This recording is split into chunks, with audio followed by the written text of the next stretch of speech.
位观众朋友，大家好，欢迎收看《Go Go Go》下巴爱黑民族。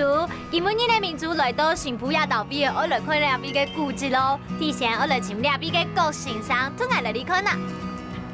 郭老师，你今天来到我这地方，非常的古色古香哎。这是我们新浦的3级古迹哦。3级古迹哦。讲到这个古迹啊，古迹的客家话讲法就是叫做故界。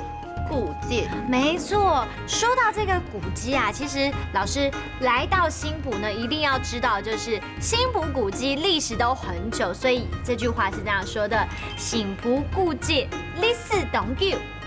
新浦古迹历史长久。没错，所以来到这边好像就走到一个时光的长廊里面一样。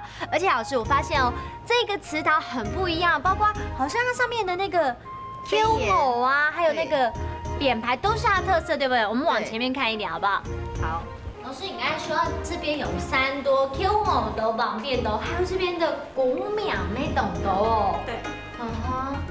老师，我还有一个问题哎，我从外面走到里面都发现它这边建筑物的工法非常的细致。是的，都是老建筑师这样。都是老建筑师做的，对不对？说到这个建筑师，我想呢，我们也可以来教大家一下这个建筑师的客家话讲法，就是叫做建筑师。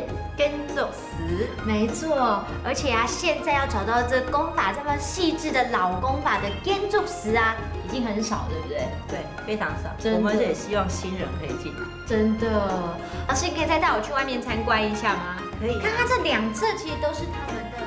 Hello， 各位朋友们，你们也常常到新浦这个小小美丽的乡镇去走走吗？今天呢，我们认识了许多新的单字，一起来复习一遍哦。